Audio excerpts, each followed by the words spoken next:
kita Humor Sufi Nikmat. Assalamualaikum warahmatullahi wabarakatuh.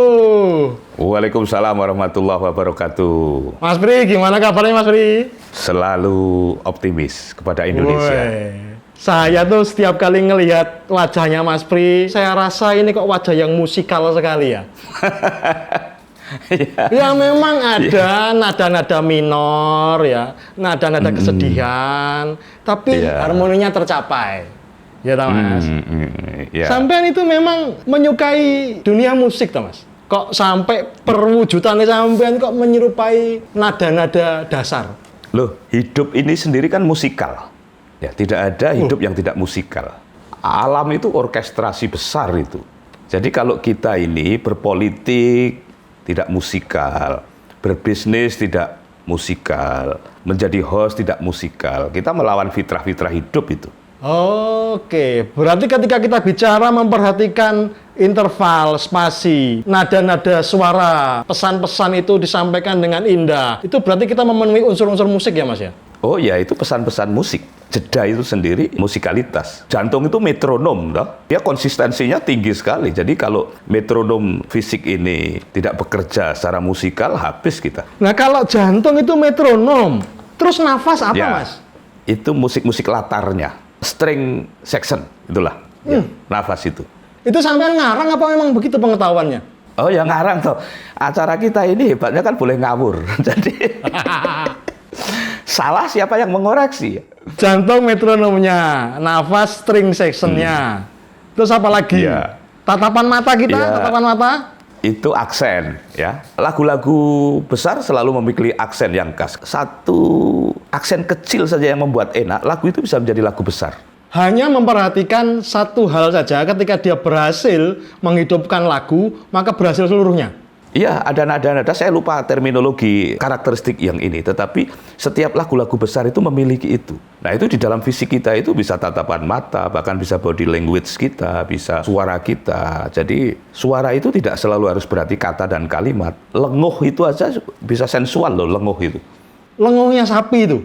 Wah, ya apapun yang bisa melenguh itu tafsirnya bisa bermacam-macam, tergantung apakah kita ini manusia artistik atau tidak. Semuanya musikal berarti ya, tidak ada yang tidak musikal. Makanya itu perintah-perintah hidup sebetulnya musik itu. Jadi kalau hidup kok tidak musikal, lalu urusan-urusan hidup tidak musikal, itu hidup akan jadi noisy gitu loh, jadi keruh kepada segala sesuatu.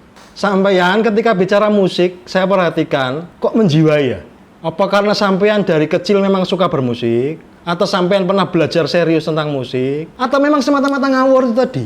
Loh, ngawur saja itu kalau kita musikal itu jadi indah loh. Misalnya begini, kita nggak usah belajar musik ya, tapi kita menderita saja. Menderita itu konektivitas kepada musiknya dekat sekali loh. Makanya ketika kita menderita, kita bisa mendengarkan nada-nada tertentu, lagu-lagu tertentu, lalu cocok dengan komposer-komposer tertentu, lalu cocok dengan lirik-lirik tertentu.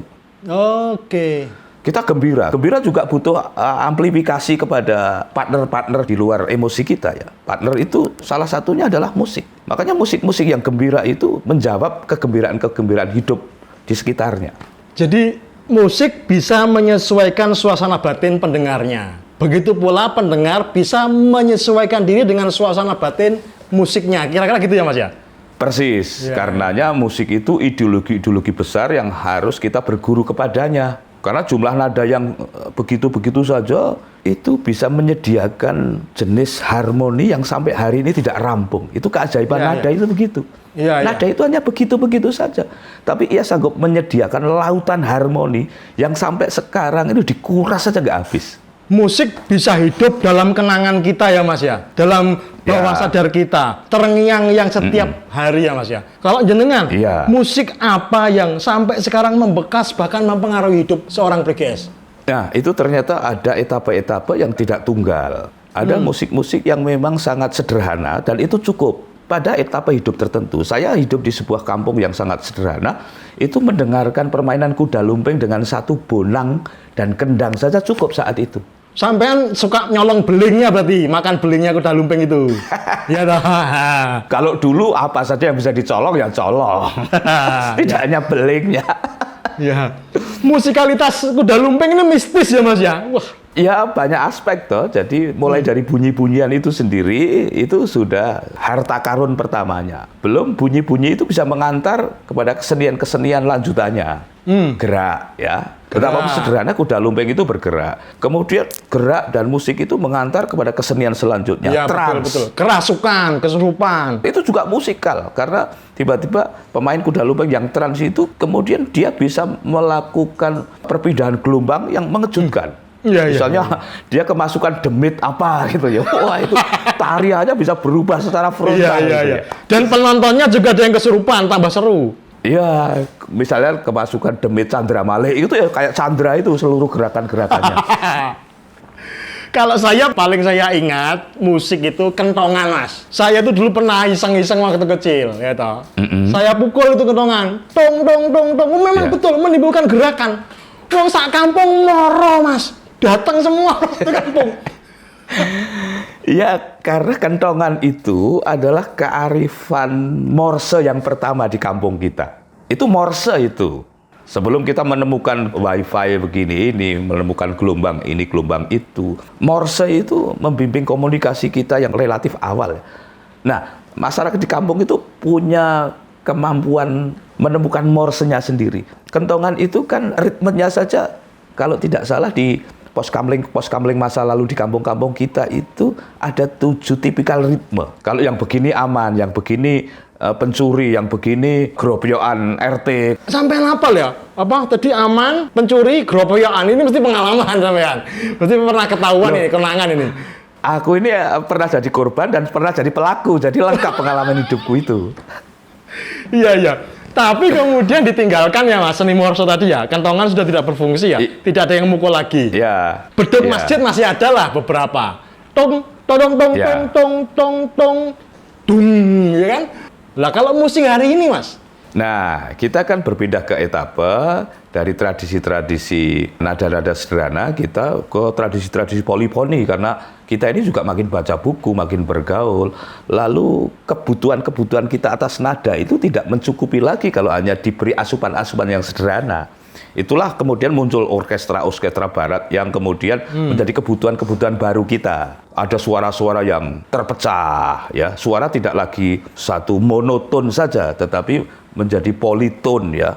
Akhirnya ada suara 1, suara 2, suara setengah, suara seperempat. Kayak potongan koperasi itu, rumit begitu itu. Monoton, politon, apalagi? Ya sudah itu saja. Ini kan biar sok pinter saja. Setelahnya aku nggak ngerti juga. Nah kalau gamelan Mas, ini gamelan ini unik Mas. Itu nayogonya, mukulnya bisa sambil ketiduran, tapi kok tahu ya kapan dia harus mukul. Paling sengsara itu yang mukul gong terakhir ya. Sepanjang lagu bisa tidur nyenyak, tapi wayahe nutuk gong kok ya tahu dia itu. Ini kebersatuan macam apa ini antara pemain musik dengan musiknya? Karena gamelan itu lahir dari budaya meditatif dan spiritualitas, toh. Budaya kita ya ini ya. Ya, ini kan besar di dalam konteks penemuan-penemuan para wali-wali besar kita itu. Jadi Sunan Kalijogo itu pakar metalurgi. Ya. Jadi dia bisa meriset logam-logam, juga seorang artis. Maka gamelan itu adalah gabungan penemuan seorang ahli metal dan pakar nada dan spiritualis. Bayangkan gabungan dari trio ini kan dasar sekali. Saya malah baru tahu kalau Sunan Kalijogo itu metal. Ngerok berarti beliau ya? Rocknya rock spiritual, toh. Gamelan itu uniknya, kamu gempur sampai tanganmu itu lecet. Dia tidak noisy gitu gamelan itu wataknya. Iya. Dia tetap punya nilai redam di dalam frekuensi pendengaran kita itu. Dan dia memang tidak diasumsikan sebagai bunyi-bunyian yang anarkis. Memang bunyi-bunyian untuk meditasi. Maka kembali kepada pemukul gong tadi itu kalau tidak meditator, nggak sabar jadi pemukul gong itu, Gus. Bayangkan semalam suntuk hanya mukul 3 kali misalnya. Ini nggak sepadan plus dengan honornya itu. Tapi daya magis musik itu berlaku sepertinya ya untuk semua jenis musik ya. Ada daya magis tertentu yang kita mungkin lihat dari luar dunia musik kok seperti tidak masuk akal, tapi terjadi. Contohnya legenda kita yang baru saja wafat, Mas Didi Kempot. Ya. Ini kan bisa mengajak orang-orang menangis sambil bergoyang, sambil joget dan tidak malu. Justru bisa terekspresikan rasa kesedihannya. Ini luar biasa loh fenomena Mas Didi Kempot ini. Beliau itu saya kira menjadi penegas tentang keluhuran musikalitas ya, sebagai sebuah berkah-berkah hidup umat manusia ini. Jadi musik itu bisa mengartikulasikan bahkan yang paradoks saja itu menjadi komplimen gitu. Nah, ini cocok dengan tesisnya pemenang Nobel Fisika itu, Niels Bohr itu. Yaitu teman kosku dulu waktu aku kuliah di IKIP, Niels Bohr itu ya. Wow, sampai teman-temannya hebat-hebat ya. Dia bilang apa itu Niels Bohr itu? Bahwa kontradiksi itu sebetulnya hanya bagian dari komplimen. Jadi kontradiksi itu nggak ada. Musik itu pembuktian yang paling tipikal pada tesis ini. Makanya kita bisa sedih sambil joget. Bisa juga gembira sambil melodramatik. Musik menyediakan itu. Ini benar-benar rahmat yang harus kita syukuri, yang mungkin dunia tanpa musik akan menjadi sangat vandalistik dan anarkis toh.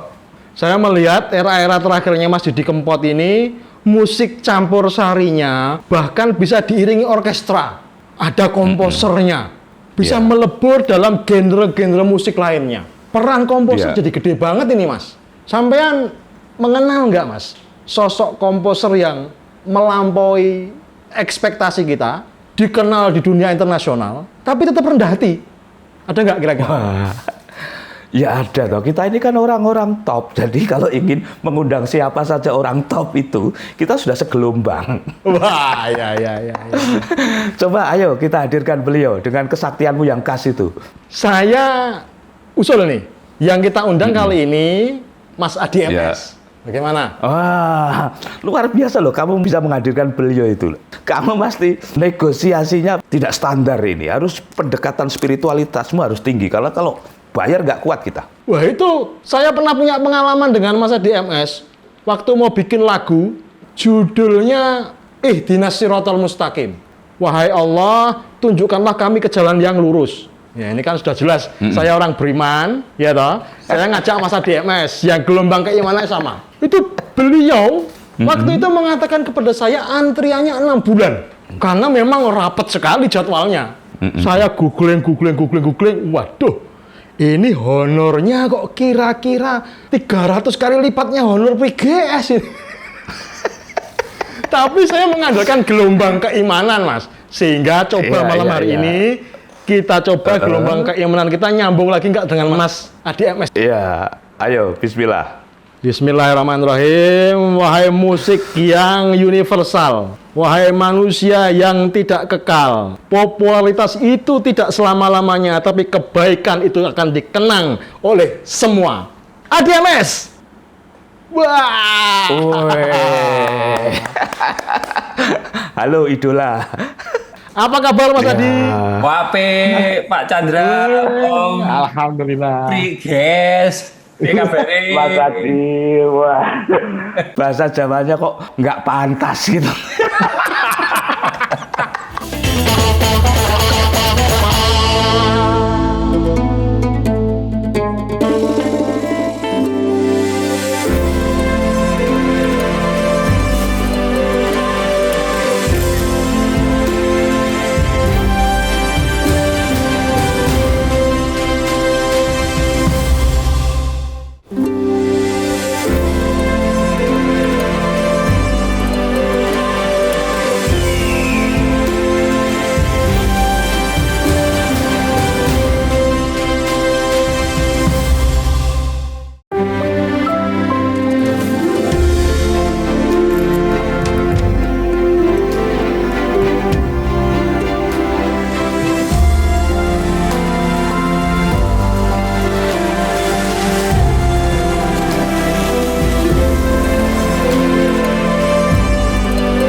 Mas Adi sibuk apa ini selama di rumah?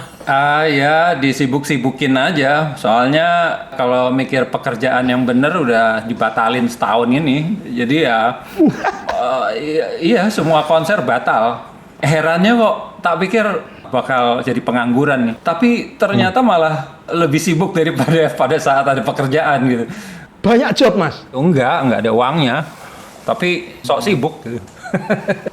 Mas Pri, ini tolong diperhatikan, Mas. Sibuk tidak selalu tentang uang, Mas. Jadi saya menyarankan jenengan ikhlaskan saja Humor Sufi ini. Yang penting kita sibuk.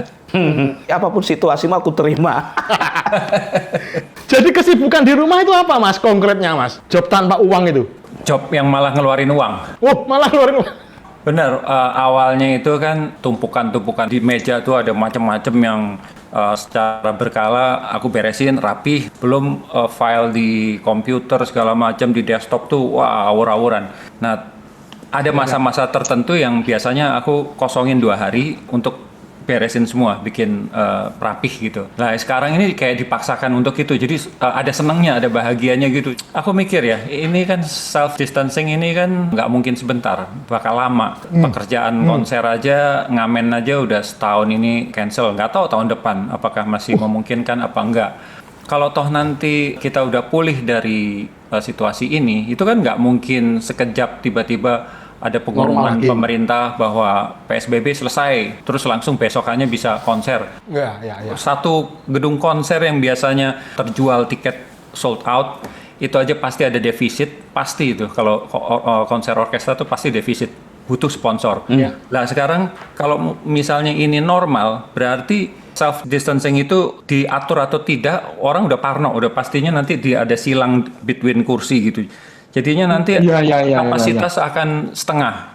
Pasti misalnya 1.000 orang, pasti yang boleh terisi 500 orang baru nyaman. Nah kalau kayak gitu defisitnya kan double. Berarti butuh sponsor yang double. Nah sementara sponsor kan perusahaan-perusahaan yang ancur-ancuran sekarang. Perusahaan yang PHK lah, rugi, bangkrut dan sebagainya. Jadi beban ke sponsor harus lebih tinggi, tapi sementara sponsornya ngilang atau setengahnya nggak mampu gitu. Iya. Sangat nggak mudah. Jadi aku coba mikir kemungkinan lain daripada konser yang fisik sifatnya. Apa ya? Ya udah sekarang karena di rumah bagaimana kita bisa terhubung antara musisi kemudian bikin karya. Maka sekarang ini ada virtual orchestra, virtual ini itu segala macam. Jadi satu karya gitu yang akhirnya kolaboratif bisa ditampilkan gitu. Dan ada satu video klip yang aku bikin Rasa Sayangi. Ikut-ikut itu yang split screen gitu. Jadi pemain-pemain aku minta rekam masing-masing di rumah. Aku kirim partiturnya lewat email. Terus ketentuannya begini, jarak mikrofon. Mikrofonnya kan cuma pakai handphone mereka semua. Mereka rekam di rumah masing-masing ya macam-macam yang mestinya di studio kedap suara, ini macam-macam, ada suara jangkrik di belakang. Ada suara motor lewat lah gitu ya. Ada anaknya nangis gitu. Tapi udah ada yang aku minta ulang dan susahnya kan ini nggak berbayar. Jadi aku mesti mintanya tuh kalau berkenan, kalau enggak aku paham sama sekali nggak apa-apa. Tapi ternyata semangat semua seneng. Tapi ya dengan yang aku nggak mungkin, aku nggak terima, nggak mungkin. Aku harus syukuri gitu. Iya. Di rumah yang biasanya kasih sound engineer lain, ini aku kerjain sendiri semua. Jadi tak mixing sendiri, semua bersih-bersihin soundnya gitu. Nah udah selesai, sekarang giliran mengedit gambarnya. Kan split screen, jadi kotak-kotak gitu. Nah ini program apa? Aku biasanya pakai handphone kan nggak serumit itu. Kalau itu kan nggak mungkin, kecil-kecil kan. Mulai install ini, install itu. Belajar dari nol. Nanyanya juga nanya di YouTube aja, cari ini, how to itu gini. Udah akhirnya jadi. Semuanya dikerjakan sendiri? Sendiri. Alhamdulillah cukup viral waktu itu, meskipun nggak ada duitnya, tapi seminggu tuh aku luar biasa begadang, tidur tuh selalu habis sahur, jam 7, kadang-kadang jam 8 pagi baru tidur, itu tiap hari. Nah, mulai ke depan nih, ini ada kemungkinan bisa berbayar. Jadi ternyata ada perusahaan yang mau dukung. Aku yakinkan musisi, tenang. Ini mungkin salah satu solusi, tapi kita sabar dulu gitu. Gus Chandra. Kalau begitu mulai ada kata berbayar, kamu pasti punya letikan ide di kepalamu yang khas itu. Mas, Humor Sufi bisa nggak disisipkan? Loh, bisa. Itu nanti konser virtual butuh MC lah setidaknya. Kita sepasang host yang sudah fenomenal ini bisa direkrut. Siap. Otak makelar itu begitu itu. Saya sebenarnya tadi mau bilang sama Mas Adi, sama-sama mulai dari nol Mas Adi. Kenapa nggak mulai dari humor sufi saja? Mas Adi kan sudah terlatih untuk tidak berbayar beberapa bulan ini. Nah, mengisi di humor sufi. Tapi teman-teman itu punya stamina yang cukup kuat Mas untuk menahan diri berkarya tanpa dibayar. Ya alhamdulillah kemarin sih aku bilang jangan kapok ya gitu. Oh enggak Mas, kapan lagi kita siap? Padahal nggak ada bayarnya dan masing-masing kan aku tahu nggak segampang itu situasi di rumahnya. Akhirnya kemarin tak ajak lagi yang kedua untuk SCTV Indosiar bikin penggalangan dana gitu ya. Kali ini lebih banyak lagi, kalau sebelumnya nggak sampai 20 orang, yang terakhir lagu Tanah Airku waktu itu 55 orang, jadi ada paduan suara, ada orkestra gitu. Wah itu semangat semua, semangat. Mas Adi, saya boleh minta daftar nama musisi yang mau tidak dibayar itu Mas? Cari sendiri. Gak enak aku ntar. Kere. Tapi artinya kondisi pandemi ini mendewasakan kita ya Mas, mengajak kita belajar lagi dari nol ya Mas, mensiasati keadaan ya Mas. Ya kalau aku sih mikir dalam hidup kan ya kita nggak mungkin rata terus kan, up and down. Ini sekarang kita lagi dikasih agak susah ya, nerimo aja, masa hidup senang terus. Cuma gimana caranya supaya kesusahan ini nggak bikin aku makin down, makin jatuh, makin apa ya, kayak tanaman makin layu. Jadi kalau dipikir kan kita nggak bisa ngapa-ngapain kan, benar-benar disetrap, grounded gitu. Kalau dipikir-pikir ya, orang kalau kerja di satu perusahaan kadang-kadang dia disuruh berhenti sebentar tapi nambah ilmu untuk naik pangkat. Ya kan, kadang-kadang kamu ambil S2 nanti masuk lagi. Nah ini kayaknya buat aku nih, ini kesempatan aku untuk nambah ilmu. Jadi orang nambah ilmu kan emang nggak dapat honor, nggak dapat penghasilan, malah keluar uang. Ya. Lah kenapa aku mesti ngomel? Kalau dilihat zaman sekarang kan jauh lebih mudah nyari ilmu daripada zaman dulu. Aku ingat waktu belajar orkes di awal tuh, nyari buku tuh nggak ada di Indonesia, nggak ada. Nyari partitur yang umum-umum kayak partitur Beethoven, Chopin aja kadang-kadang cuma ada di pasar baru itu. Waduh, susah itu. Lama-lama punya kebiasaan di tahun 80-an tuh nabung, terus abisin uang di New York apa di LA gitu waktu itu, borong buku, rekaman, pulang bangkrut lagi, tapi wah makin tambah lagi, buku tambah banyak lagi. Tapi saya tersinggung tadi ketika Mas Adi bilang menghabiskan uang di New York. Mas Pri menghabiskan uang kemana Mas Pri? Agak sempat, uangnya sudah terus habis toh, jadi itu periode yang romantisasinya aku tidak pernah alami sedramatik Mas tadi. Sekarang kan enak, tinggal klik how to ini, how to itu, ada Wikipedia, ada YouTube, ada macam-macam. Waduh, itu ilmu semua gitu. Udah. Nah, yang kepake yang kemarin akhirnya dari nggak bisa editing video, jadi bisa bikin lumayan pakai animasi sedikit itu. Wah, lumayan gitu. Jadi aku pikir liburan tanda kutip ya, seperti kesempatan untuk reorganize yang tadi beres-beres, yang tadi berantakan, terus hidup tidak tertata. Nah sekarang aku tata lagi, sama recharging yang tadinya udah baterainya udah mau habis. Nah kesempatan sekarang. Saya menduga itu berkah integritasnya Adi MS sebagai pribadi yang takzim kepada musik sampai sejauh ini. Apa-apa saja yang kita tekuni itu membawa doa dan keberkahan. Ya. Jadi kita bisa melihat bagaimana kesulitan tetapi kemudian tidak membuahkan penderitaan. Mas Adi ini barusan mempresent itu. Jadi ada jenis kesulitan yang tidak membuahkan penderitaan, tapi malah mendatangkan pemagangan-pemagangan baru kepada horizon-horizon baru itu. Itu sebetulnya kaidah-kaidah musik yang sangat penting kita adopsi. Ya, ya. Jadi di dalam kontraksi-kontraksi itu kalau kita fokus kepada stresnya habis kita. Kalau soal memodifikasi penderitaan menjadi komoditas itu keahliannya Mas Pri. Aku kan memang punya genetika makelar, jadi itu musikalitas yang lain lagi lah. McLaren. Mas Adi bilang dunia akan berubah. Solusi jangka panjangnya seperti apa, Mas? Apakah teman-teman ini akan diajak konsep-konsep baru ngamen, Atau kita akan kembali memulihkan keadaan sehingga benar-benar gedung orkestra itu akan penuh lagi? Kalau saya mikirnya agak pesimis, kembali ke yang kemarin gitu ya. Kita harus nerimo bahwa kehidupan akan berbeda, akan berubah. Yang sekarang orang bilang new normal itu, ya itu.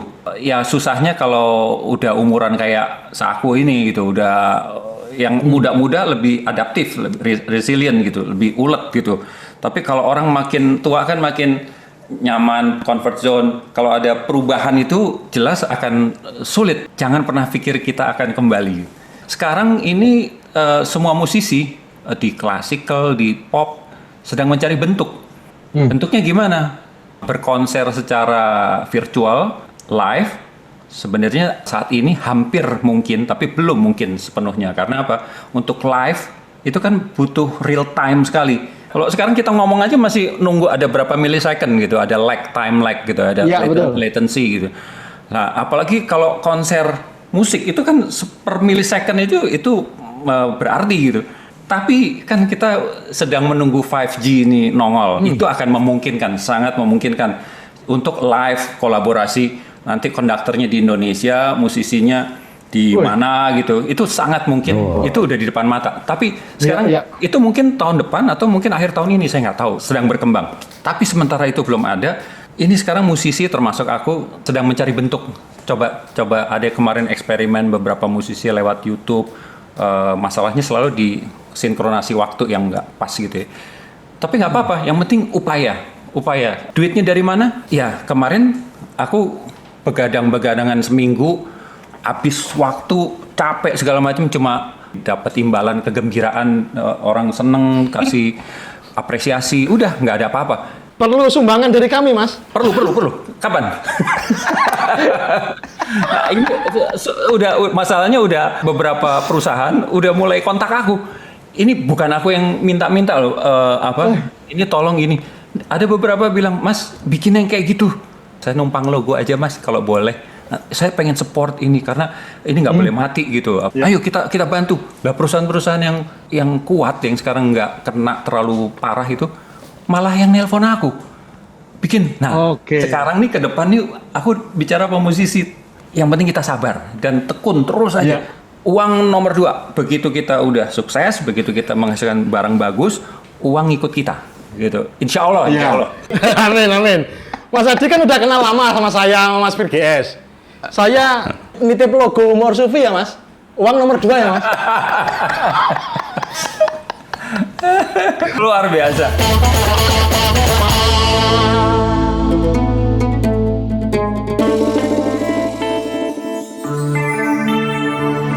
Jarum coklat saat tepat, saat melepas gundah hati.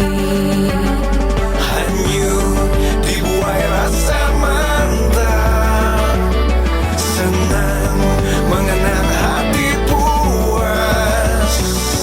Jarum coklat saat santai.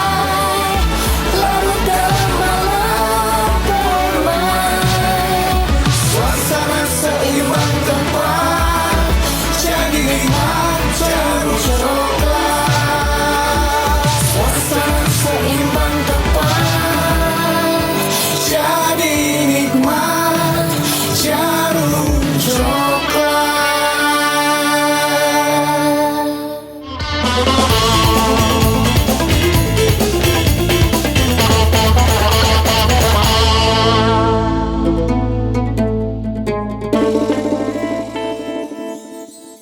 Mas Adi sempat mengingatkan kita bahwa kita jangan berharap akan kembali ke masa lalu. Kita harus melanjutkan perjalanan ke depan. Saya sempat teringat, dulu zamannya Mangkunegoro yang ke-7, Gusti Nurul itu menari di kerajaan Belanda, diiringi gamelan dari Mangkunegaran Solo dengan sistem relay. Waktu RRI yang pertama baru lahir. Jadi walaupun kita meninggalkan masa lalu, jangan sampai meninggalkan seluruhnya, Mas Adi. Oh iya, mungkin enggak. masih bisa kita pelajari hal-hal tertentu, Mas. Gimana, Mas Pri? Menurut jenengan? Apa yang harus kamu tarik? Kamu sudah sok pinter gitu, aku diam saja jadinya. Pasti tidak nyambung frekuensinya. Tapi harapannya apa, Mas? Dari kondisi saat ini, kita melaju ke masa depan, tentu kan ada harapan. Perubahan-perubahan ini membawa masa depan yang seperti apa, Mas? Kamu tanya aku atau tanya Mas Adi, Gus? Saya tidak berharap banyak dari Mas Pri, karena tentu tidak bisa menjawab. Mas Adi, ayo. Siapa dulu? Mas Pri? Mas Pri dulu. Mas Pri dulu lah, kita hormati yang tua. Ya, ya. Apa tadi pertanyaanmu? Kita harus maju ke masa depan, harapannya apa di masa depan itu kira-kira? Sebetulnya harapan itu tidak menyangkut masa lalu atau masa depan, itu the new normal atau the old normal. Tapi sebetulnya setiap zaman itu punya perintah-perintahnya gitu ya. Dan kita tidak kuat untuk melawan perintah-perintah zaman itu. Suka atau tidak, terpaksa atau setuju, kita harus larut di dalamnya. Itu hukum yang tinggi. Lah kepada hukum yang tinggi itu kita rileks saja. Nanti kalau kita bodoh, tapi kita larut kepada hukum itu, dipintarkan. Masa di MS tadi kan apa pernah kebayang akan mikir yang rumit-rumit begitu itu. Ya. Jadi perintah zaman ini kita cukup rileks, kemudian berprasangka yang indah saja kepada segala sesuatu itu, kecerdasan kita akan di-upgrade. Kita ini mendapat tamu-tamu terbaik justru saat kita sulit begini nih loh. Itu karena karomah. Makanya itu. Karena kamu mengajak tandem orang soleh. Jadi kekeramatan orang soleh itu luar biasa. Kita kalau masih selalu syuting di rumahku itu, Gus, nggak mungkin mendatangkan ADMS. Wah, geger, sak komplek. Wah, itu ibu-ibu di kampungku itu bisa demo itu kalau ADMS datang ke rumahku. Jadi ini perintah zaman. Kita nggak usah berharapan-harapan begitu saja, tetapi kita indah menyambut segala sesuatu yang bahkan yang tidak enak sekalipun. Itu kalau kita pasang frekuensi indah, dia akan mengindah. Coba nanti kita ini seluruh yang menyakitkan kita itu, dari kecemasan kita, ketakutan kita, kegelisahan kita di hari-hari ini, kita ikhlas saja. Nanti jadi harmonis macam apa. Saya kira komposisi Mas Adi yang terbaik itu ada campur tangan rasa kegembiraan itu di dalamnya. Mas Adi, saya punya dosen yang luar biasa, yang itu sangat mengagumi Anda, tetapi sampai beliau meninggal itu tidak pernah ketemu ADMS. Tapi ini orang besar di Indonesia, namanya Kelly Pospito. Itu penggubah lagu Keroncong Tanah Air itu. Beliau itu mendengarkan komposisi Mas Adi di album Vina Panduwinata yang pertama itu berulang-ulang. Mas Adi masih muda waktu itu. Sekarang masih. Masih. Yang menua kan sampean tok. Aku kalau sudah dibanding-bandingkan tuh aku jadi pahit hidupku ya. Nah, Kelly Pospito ini, saya sempat mendengar bisikan kecil dari beliau itu ketika kami berdua bersama. Iki bocah nom iki pinter banget. Kelly Pospito itu tidak mudah memuji orang. Itulah yang kemudian membuat aku jadi berpikir bahwa alam itu tidak susah diharap-harapkan. Kita lentur saja mengikuti apa maunya, nanti kita lihat saja ya. Mas Adi itu akan membuahkan apa, kita akan membuahkan apa. Humor sufi ini kan juga karena kerinduan saja lalu dirawat jarum, kan begitu. Kalau kamu nawarin proposal ya siapa yang percaya kepada wajahmu? Tapi fenomena ADMS ini kira-kira akan terulang nggak, Mas? Ini manusia istimewa yang lahirnya mungkin 100 tahun sekali loh, Mas Uri. Wah. Nah, aku tak melengkapi ya tentang bagaimana ADMS itu bisa menjadi template beberapa stereotype itu ya. Musikalitas bukan satu-satunya di dalam diri ADMS itu. Karena ilmu itu harus ada transdisiplin untuk mencapai sebuah ledakan sampai di tingkat ADMS. Saya mengenal seorang public figure yang bercerita ADMS antara takjub dan ngeri. ADMS di luar urusannya tentang musik. Oke. Aku sendiri kaget karena Mas Adi itu wajahnya tidak cocok diimpresikan dengan pernyataan ini sebetulnya. Wah, apa ini? Ini kan kita aja pada sopannya Mas Adi itu amit-amit loh. Sampai kita akan batuk di sebelahnya aja kita tahan loh. Karena saking sopannya, citranya kan begitu. Pokoknya begini Mas Pri, kalau menyangkut soal ADMS itu, satu saja, jangan sampai membuat dia marah. Kenapa? Tanya beliau kenapa? Kenapa, Mas Adi? Kalau marah berubah. Nggak apa-apa. Pokoknya jangan sampai buat dia marah, itu saja. Nggak pernah marah. Makanya itu, Karena tidak ada yang mencoba-coba untuk menggugah kemarahan beliau. Beliau bisa menjadi pribadi yang konon sangat berbeda. Avenger ini. Ya, dengar dari mana, Mas Pri? Orang-orang sufi ini makrifat, toh, menggali data kan tidak perlu googling lagi, langsung kebatinan saja mi'raj kita ini. Iya. Mas Adi pernah semarah apa dan bagaimana? Apa yang terjadi ketika Mas Adi marah? Ya masih dulu kan ya namanya jiwa muda ya. Secara fisik memang kalau aku lihat foto aku zaman SMP, SMA tuh ada benernya juga, beda banget. Dulu rambutku tuh begini, nggak pernah sisiran, nggak pernah potong rambut begini. SMA tuh bukan di OSIS jadi anggota kesenian gitu, tapi keamanan. Ada pertandingan basket, ada apa yang maju melawan supporter lawan, ya pasti aku di depan yang ngatur strategi serang. Ya kayak gitulah. Pokoknya beda banget emang. Sampai suatu ketika kita nggak sepaham dengan sahabat pun, aku selesaikan pasti di kebun pisang. Itu kita berantem bisa cuma ada saksi satu orang yang misahin, nggak misahin sih sebenarnya, cuma nanya aja, masih mau? Masih. Terus sampai kita berdua tuh yang berdarah-darah nggak keruan di kebun pisang, sampai baju udah sobek segala macam, baru pelukan. Itu lumayan cukup lama lah kehidupannya itu selama SMP, SMA gitu, kacau memang. Aku nggak tahu kenapa ya, waktu awal pacaran sama Memes juga gitu, sampai hampir putus ya gara-gara misalnya aku disalip apa kendaraan gitu ya, yang kaget gitu, oh pasti tak kejar sampai tak salip, tak turun kamu pasti gitu.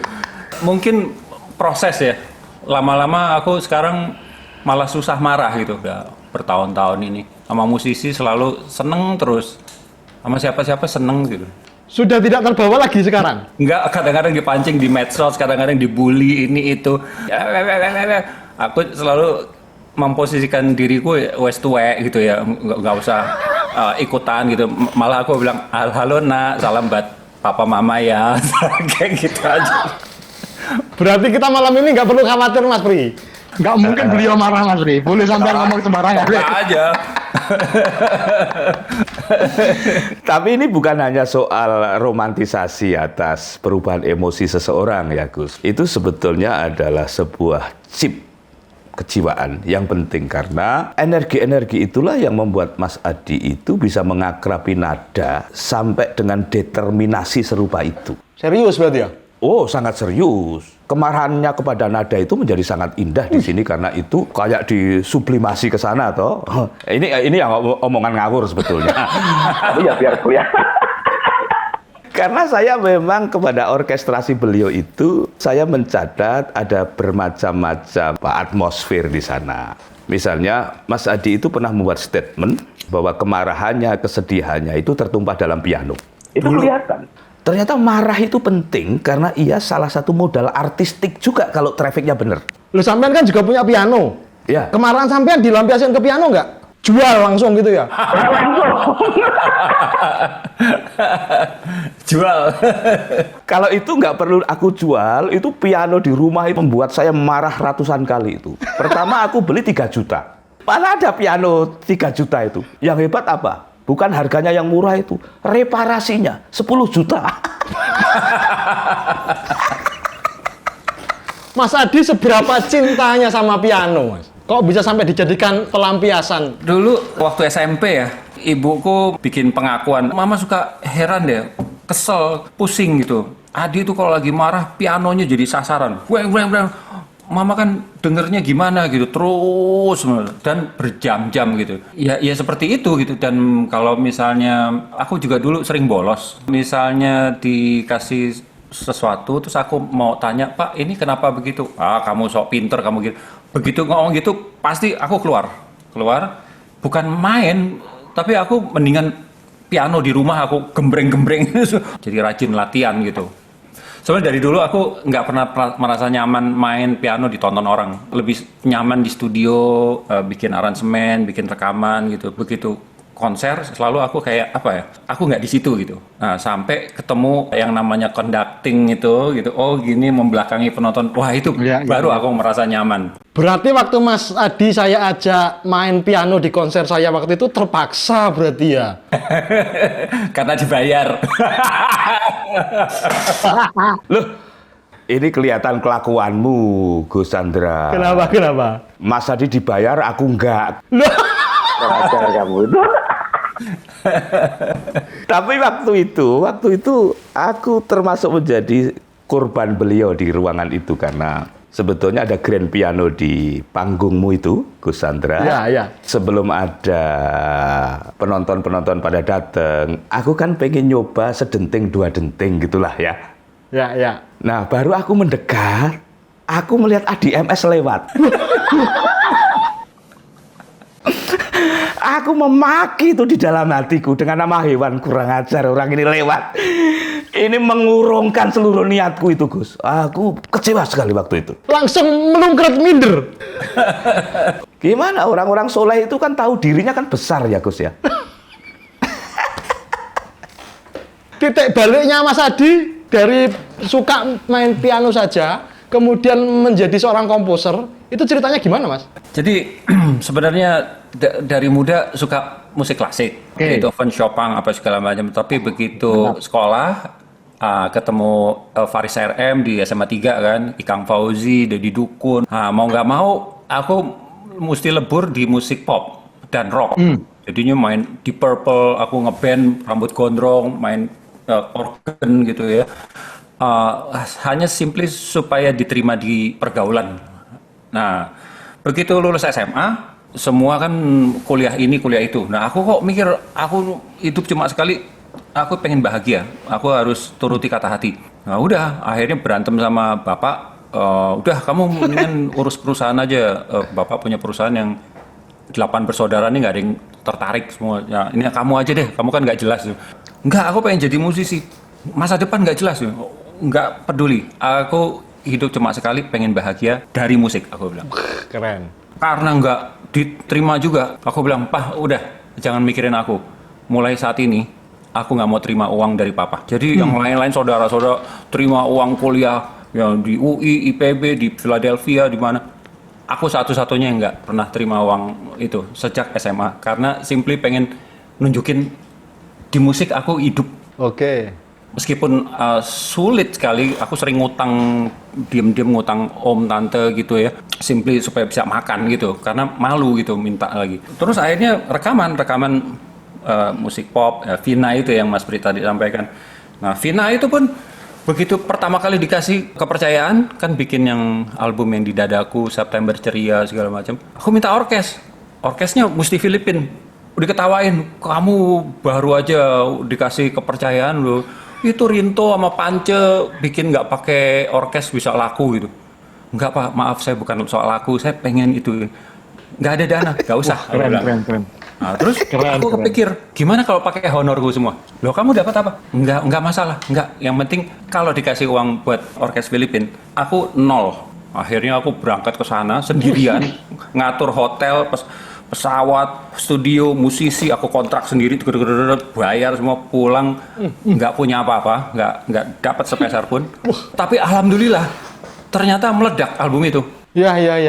Sejak itu, aku kalau diminta rekaman pakai orkes, dituruti, bikin Utaliko Mahua, bikin ini. Keren. Dari situ, kepercayaan muncul dikit-dikit gitu, meskipun miskin ya. Tapi alhamdulillah dikit-dikit, yang penting aku pikir trust itu. Kalau uang kan bisa pinjem, tapi ngebangun trust itu sekali gompel gitu, wes selesai. Tapi kalau kita batu bata taruh sedikit-dikit, itu makin jadi bangunan yang terbentuk gitu. Nah itu fokusku cuma itu aja. Nah terus soal konduktor itu tadi tahun 83 ketemu Titi Hamzah. Aku pengen ikut kompetisi lagu di Chili, di kota Viña del Mar. Kamu bikin aransemen? Siap Mbak Titi? Bikin. Udah selesai. Adi, tak pikir-pikir kamu harus mimpin orkes sana nanti waktu menampilkannya. Oh itu titik baliknya. Walah, aku nggak pernah mimpin orkes aku. Tahun 83 itu berarti baru 4 tahun lulus SMA gitu. Aku nggak bisa Mbak. ya wis, batal. Kalau gitu aransemennya yang kemarin nggak tak submit ke sana. Loh, aku udah bikin capek-capek. Ya kamu mesti, nggak tahu Titi Amzah waktu itu agak gimana gitu ya. Keras Gitu. Aduh Mbak Titi, please. Mbak Titi mempermalukan aku nanti di sana gitu. Nggak mau tahu. Udah, terus dalam waktu singkat aku coba pelajari conducting ini itu. Toh ini bukan conduct Beethoven apa-apa. Ini kan pop gitu yang sebenarnya jauh lebih mudah. Gitu. Tak pelajari gitu. Alhamdulillah waktu itu juara 3 dunia loh. Dunia. Keren. Tikus Endang juara pertama penampil terbaik dunia. Nah saat itu aku sebenarnya baru masuk kuliah setahun, belum sampai di Unkris. Itu juga karena pacaran sama Memes, ibunya minta Memes supaya adik kuliah dong, jangan anak band, masa kamu pacaran sama anak band gitu ya. Nah, aku kuliah untuk ibunya sebenarnya. Tapi begitu menang di situ di Chili, malamnya tuh langsung tak telepon teman-teman kuliah, goodbye. Aku nggak pernah akan balik ke situ lagi. Confirm, hidupku musik. Goodbye kuliah gitu ya Mas ya. Goodbye ekonomi waktu itu, ambil ekonomi. Iya. Berarti Mas ADMS ini seorang otodidak. Iya. Wih, keren. Aku baca buku semua sendiri, harmoni, conducting, macam-macam. Twilight berdirinya bagaimana ceritanya Mas? Nah, itu kan musik industri lama kan. Ya, tapi kan aku jenuh ya dari 79 sampai 91, 12 tahun musik industri kan yang penting meledak apa nggak meledak, laku apa nggak laku gitu. Ya ada art sih yang kita perjuangkan sih, tapi kan apa ya tujuan besarnya seolah-olah itu gitu. Apa lelah gitu ya. Iya. Tiba-tiba ketemu Indra Bakri sama Odi Agam ngajakin, "Di udah orkes aja gini-gini." Begitu ketemu, langsung tak tinggal tuh yang namanya bikin musik iklan. Aku hidup dari jingle waktu itu yang bisanya ke New York segala macam itu karena jingle, rekaman. Aku tinggal sama sekali.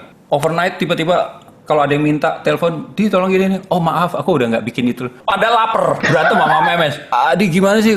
Kan Kevin masih setahun umurnya.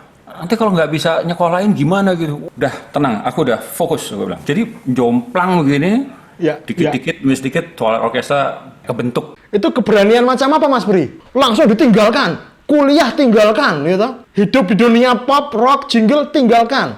Saya itu mau belajar meninggalkan sampean aja saya nggak berani-berani ya. Ada bencinya, tapi kalau saya tinggalkan, saya nge-host sendirian apa ya sukses itu. Gimana ya Mas ya? Lah itu kan mental mediocre begitu itu. Tapi untuk meyakinkan Mbak Memes itu gimana? Awal-awal percintaannya gimana? Up and down-nya gimana? Terus akhirnya bisa mapan di dunia musik yang menjadi pilihan Mas Adi MS itu gimana? Ya berat karena keluargaku semuanya istilahnya sekolahan gitu ya. Kakak beradik 8 bersaudara tuh semua profesi beda-beda. Satunya dokter, satunya insinyur metalurgi, mesin, arsitektur, ada seni rupa juga ada, semuanya ada. Kecuali aku yang paling nggak jelas. Nah di Memes juga begitu. Pokoknya semua tinggi-tinggi, mentereng-mentereng. Tiba-tiba masuk anak agak gondrong gitu, terus kuliah di mana? Nggak kuliah. Kerja apa? Ya main musik. Oh anak band, wah udah selesai. Paling nggak jelas loh. Beratnya itu karena aku nggak punya free pass gitu. Kalau kita punya ijazah, punya gelar kan seperti punya free pass gitu ya. Kayak kemana-mana orang akui gitu. Nah kalau aku kan butuh pembuktian, every single little thing itu aku mesti buktikan ini.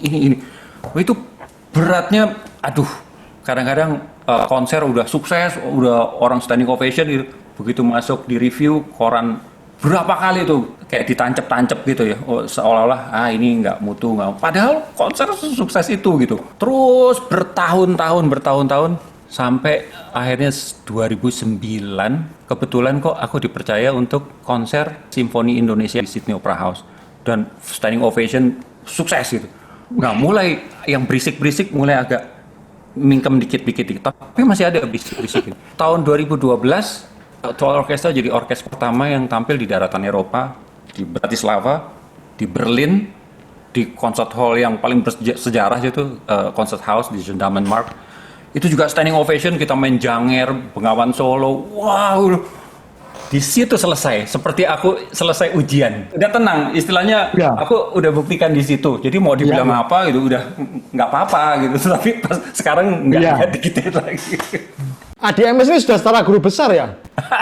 Pokoknya Apa yang beliau dapat sekarang ini sepadan dengan bandelnya sebetulnya. Ketertiban-ketertiban yang di depan itu tidak kompatibel dengan bakat Adi yang membentuk beliau menjadi seperti sekarang ini. Tetapi kompensasinya kan juga harus dramatik. Saya kira cerita-cerita awal Mas Adi itu saya tidak bisa membayangkan seperti apa menderitanya Mbak Memes di etapa-etapa itu. Bisa diceritakan pertengkaran terhebatnya dengan Mbak Memes. Semusikal apa pertengkarannya? Sebenarnya dia kan orang musik juga ya, dia seniman juga. Meskipun dia selesai sebagai insinyur sipil, tapi dia nggak make itu, dia malah jadi penyanyi. Padahal waktu sebelum kawin janjinya, kamu jangan jadi artis ya. Kalau jadi artis nggak apa-apa, kamu jadi, tapi saya nggak mau kawin. Ternyata kawin, jadi artis juga. Ya wes, nasibku lah gitu. Nah terus apa ya, karena dia memang jiwa seninya ada gitu, dia pribadi nggak masalah gitu, tapi karena apa ya, di keluarga tuh khawatir gitu ya, gimana nih anak kita satu ini kawin sama anak band gitu, itu kan zaman itu kan. Kalau sekarang kan aku lihat ibu-ibu nyuruh anaknya ikut Kompetisi musik, kompetisi nyanyi ya? malah dianterin di ini. Kok dulu kan enggak gitu, kita dianggap apa ya, kayak aib gitu ya, second class gitu. Tapi untungnya Memes tegar gitu, dia percaya saya bisa gitu. Saya heran gitu. Cuma lama-lama kok makin nyeleneh gitu. Yang paling parah tuh setelah aku mutusin nyeleneh, hidup nggak ikuti seperti yang lain-lain gitu. Aku nempuh yang zigzag yang nggak keruan. Dia masih terima, tapi begitu udah lagi nyaman-nyaman, tiba-tiba ninggalin kenyamanan itu, tiba-tiba penghasilan drop banget. Wah itu dia, dianggapnya ya aku egois aja, terlalu menuruti kata hati gitu. Cuma aku bilang, ya balik lagi gitu tadi, Mas hidup cuma sekali. Kalau kemarin meyakinkan bapakku, itu tahun 1991 yakinkan Memes, hidup cuma sekali. Iya. Pokoknya kan yang penting kita nggak kelaparan, anak bisa sekolah, itu aja kan, ya wes. Iya. Kalau nanti tidak ada yang ikut Mas Adi, tidak ada yang melanjutkan kiprah musik, gimana Mas? Nggak masalah. Aku masalah ya? yakin tiap manusia punya takdir masing-masing. Bawaan DNA-nya udah beda-beda. Kenapa mesti jadi diriku? Pertama aku cuma ngomong sama mereka, Papa tuh untuk dapetin sederet buku itu perjuangannya panjang gitu. Sekarang nggak ada yang baca, Papa kadang-kadang mikir, aduh sayang ya gitu. Kamu nggak ini? Coba deh, ini menarik gini. Ternyata nggak ada yang tertarik gitu. Lah terus apa? Aku mau paksain, mau jejelin. Nah, nanti aku ngulang itu kayak dulu aku sama bapakku gitu. Dipaksa-paksa juga. Belajar dari itu, jadi dirimu lah. Yang penting happy.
Mas Pri, kalau ngelihat sosok ADMS ini, apa yang jenengan bayangkan masih bisa beliau capai lagi di usianya yang sekarang? Masih bisa ada loncatannya lagi nggak? Iya, legacy, sudah menjadi legacy. Maka tugas Mas Adi ini menjadi berat sekali karena ia sudah harus mengakomodasi kepentingan-kepentingan itu karena ekspektasi kepada seorang ADMS ini sudah menjadi tokoh bangsa di dalam ukurannya. Misalnya begini, manajemen pandemi ini misalnya ya. Kalau kita skor kan belum tentu rapot ini aku nilai baik misalnya. Jangan-jangan karena tidak banyak masyarakat kita ini yang mencintai partitur dan musik klasik. Nah, kalau setiap kabupaten punya gedung konser yang sangat comfortable untuk bermain musik klasik itu, jangan-jangan struktur berpikir masyarakat itu akan mudah menjadi logik dan artistik. Loh, musik itu membentuk logika berpikir juga toh? Wah, musik itu sebelah wajahnya adalah matematika. Oke. Tempo itu matematika. Pecahan-pecahan nada itu adalah diferensial integral. Cerdas iki, cerdas tumben. Jadi kita ini sekarang memanage semi lockdown ini saja ribetnya minta ampun.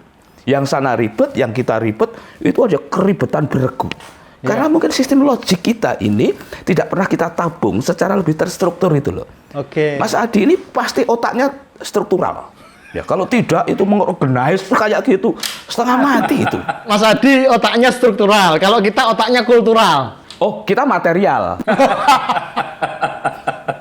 Sebuah krisis yang sekarang ini di era pandemi ini apa? Krisis disiplin yang menakutkan kita. Saya waktu itu di konsermu yang kacau balau itu ya, yang aku diminta membuka pembukaanmu itu. Saya tidak kagum pada konsermu enggak. Pertama, aku kagum pada daya rayumu kepada Idris Sardi, Sujiwo Tejo, Adi MS, Anji, seluruh orang-orang top itu kamu kadalin. Itu dasar bagiku. Itu orkestra. Kadalin. Terus yang kedua, aku kaget karena ketika aku datang, seluruh orang-orang top itu sudah ada di venue. Bisa memerintah apa kamu pada seorang Adi MS untuk datang tepat waktu itu? Konsermu bukan konser yang bergengsi. Jadi itu membentuk habit loh itu. Wah, kalau Indonesia itu belajar dari musik klasik ini dan setiap kabupaten ada gedung kesenian yang representatif dengan akustik yang orang dehem saja itu terdengar sampai langit ketujuh. Keren Indonesia. Itu jenengan mikir sejauh itu ngarang baru saja atau memang sudah terbetik sejak lama? Kita ini kan manusia-manusia kebatinan ya Gus ya. Begitu ketemu lahir saja langsung ketemu batin kita. Aku setuju banget dari dulu kepengennya begitu, tapi masalah kita di sini masih menganggap orkestra itu barat gitu. Jadi kita punya tradisi, punya musik yang adiluhung juga, nggak kalah kita. Gitu. Zaman Pak Harto kan aku sering datengin menteri-menteri Pak Yop Ave, Pak Wardiman ngomong soal ini gitu. Tapi selalu mentoknya ke situ gitu. Jadi nggak dianggap perlu karena kebanggaan semu itu gitu. Aku cuma meyakinkan bahwa ini bukan soal barat timur. Di musik klasik barat itu kebetulan ada dua aspek yang tadi Mas Pri sampaikan, aku merinding. Ini benar-benar yang ada di benakku gitu, dan dari tahun 97-an itu aku ngomong nggak bersambut gitu ya. Jadi kalau kita baca partitur itu kan teks mengenai perintah harus main apa, dengan kecepatan apa, irama apa, dinamika yang keras atau lembut, dan semuanya itu ada di situ secara Presisi. harus main dengan presisi. Di otak kiri itu digarap, matematis sekali gitu. Coba di satu partitur, coba tip X, salah satunya di tip X itu, nggak bisa dimainin. Oke. Jadi presisi gitu. Tapi untuk mengeksekusinya, orang harus melibatkan imajinasinya, otak kanannya. Akhirnya muncul kombinasi antara presisi, logika dengan imajinasi. Kemudian semuanya paduan itu bisa menggerakkan orang, bisa sedih, bisa jatuh cinta, bisa marah, bisa takut gitu. Itu kan luar biasa. Saya seringkali bikin main-mainan iseng-iseng kalau lagi ada di floor gitu, ada 1000-an orang gitu. Kadang-kadang saya iseng-iseng. Coba megang nadi masing-masing sampai terasa. Nah, begitu oke, semua bisa merasakan, nanti tolong hitung ya. Mulai musik main, sampai saya bilang stop, sama tuh 1,5 menit, 1,5 menit. Hitung berapa denyut nadi Anda. Herannya, mayoritas pada saat musik yang dinamis, hitungannya jumlah denyut nadinya, itu lebih banyak daripada yang nggak dinamis. Itu artinya apa? Bayangkan, musik bukan hanya mempengaruhi mood kita, perasaan kita gitu, tetapi juga jeroan. Kalau pengen denyut jantung lebih kencang kan kita beraktivitas kan ya, lari kayak apa gitu. Kalau mau tenang ya udah santai, tarik napas teratur, ya nanti tenang sendiri, dek dek dek dek gitu kan. Tapi dengan musik kita diem, kita bisa nyuruh ini lebih cepat atau lebih tenang. Itu the power of music. Dan tadi Mas Pri sampaikan musik itu membentuk kayak karakter gitu. Itu aku setuju sekali karena itulah kenapa di Cina, di Korea Selatan, Korea Utara sama Jepang segala macam, mereka punya tradisi ribuan tahun mungkin ya. Enggak kalah hebat lah. Tapi mereka ngomong bahwa kita punya adiluhung gitu. Mereka pelajari sedemikian rupa sehingga sekarang mereka kompatibel sama bangsa-bangsa maju, bangsa barat gitu ya. Maka seringkali konduktornya orang Jepang misalnya, pianisnya Lang Lang orang Cina gitu ya. Terus ininya solisnya orang Korea gitu. Kita belum bisa kompatibel tampil di situ karena infrastrukturnya kita nggak dibangun apa segala macam. Dan itu hadir dari pendidikan dasar. Di pendidikan dasar terbentuk disiplin. Karena waktu main ensemble itu kita nggak bisa yang satu lebih cepat sedikit karena merasa lebih mampu. Iya. Apa ya, ada keteraturan yang dibina sejak kecil, presisi dan imajinasi, kemudian teamwork, satu kecepatan ini harus adjust dan sebagainya. Begitu obonya belum datang, pasti musiknya rusak gitu kalau mau dipaksakan latihan gitu. Iya. Kedisiplinan segala macam itu muncul dari tradisi orkestra yang notabene barat itu gitu. Padahal sebagai alat pendidikan dia efektif gitu. Berarti logika imajinasi musikal itu sangat mempengaruhi kehidupan manusia bahkan bangsa ya Mas. Ya, iya, yakin aku. Jadi kita nggak bisa mengenyampingkan satu dengan lainnya, mesti balance gitu. Coba lihat deh pada saat kita berbicara ya, meeting atau di mana atau one on one gitu. Di negara-negara yang itu yang tadi saya sebutkan itu, lebih gampang ngomong fokus one on one gitu. Pada saat satu ngomong jarang tuh orang motong apa enggak. Meeting itu nggak ada satupun yang tiba-tiba ngomong sendiri gitu, nggak ada satupun. Satu ngomong semua denger diem gitu. Begitu ada yang mau ngomong dia udah persilahkan ya gitu baru itu di mana-mana.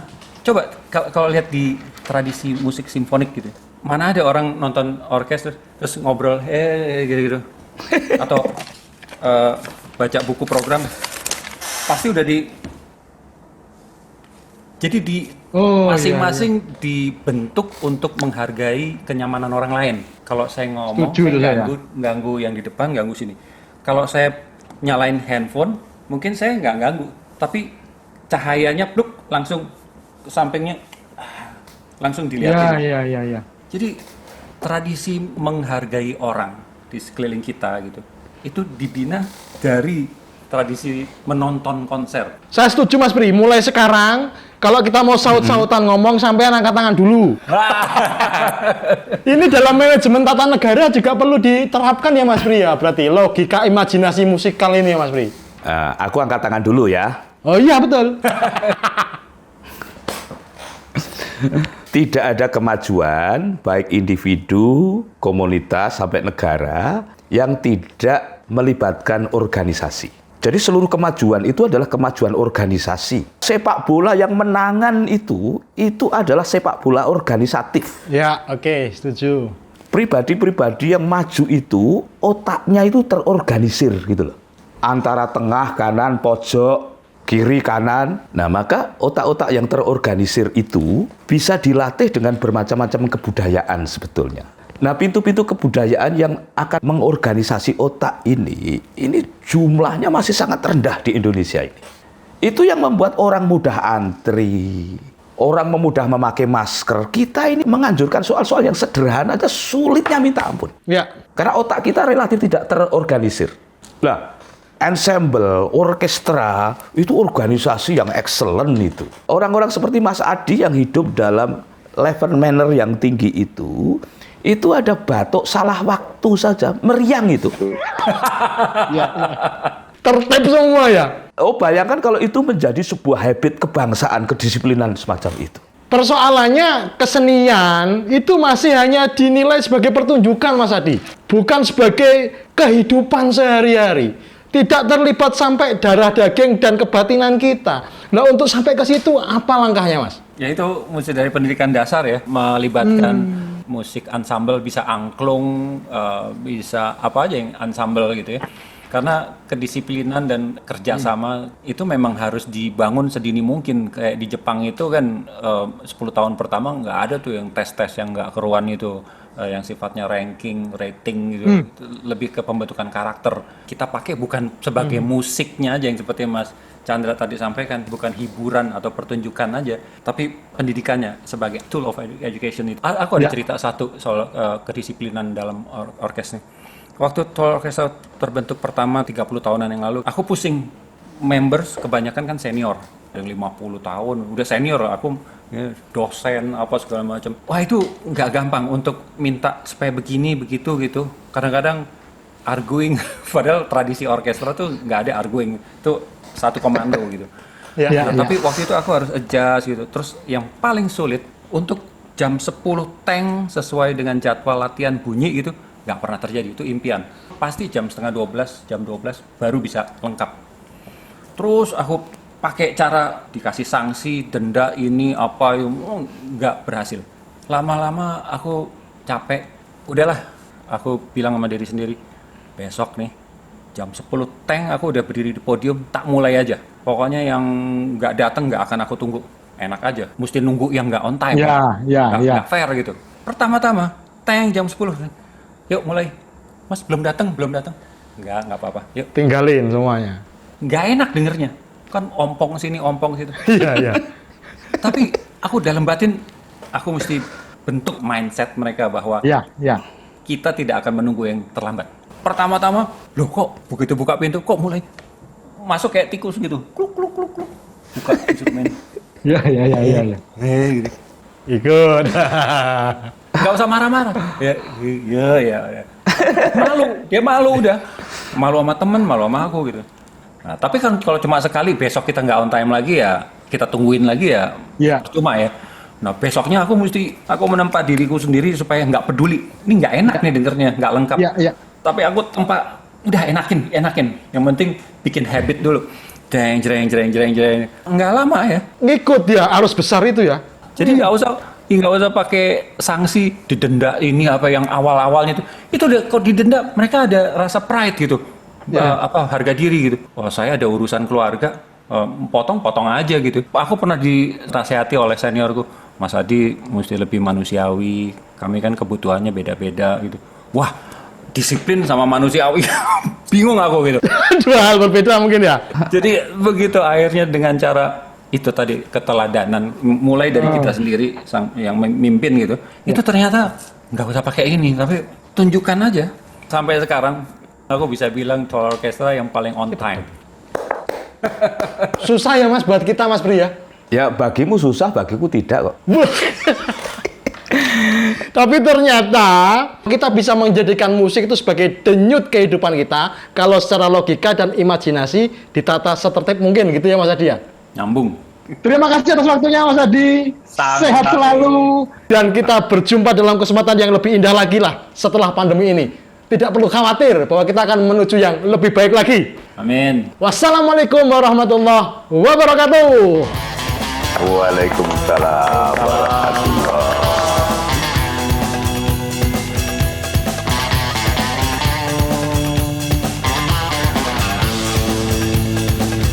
Sehat, Man? Alhamdulillah. Om, Bendra sama Dean tuh ikip musik loh Om. Sama kita satu alumnus. Makanya kok nggak pada jadi pemusik? Ya, karena susah ngejelasin ke mertuanya Om. Sebetulnya bakat musiknya itu ya rendah, itu saja. Jadi. Oh jelas, kalau itu jelas Om. Enggak lah, enggak rendah, cuman orang-orang yang ketinggian Om. Jadi,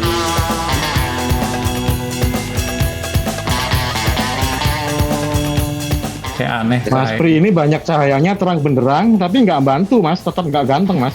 Mas Adi nggak perlu cahaya terlalu bagus, yang penting memang sudah ganteng. Kalau Mas Pri kan nggak.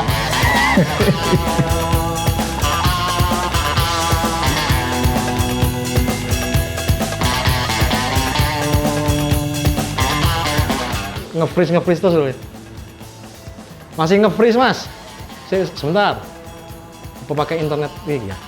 Sabar Mas, ujian orang beriman.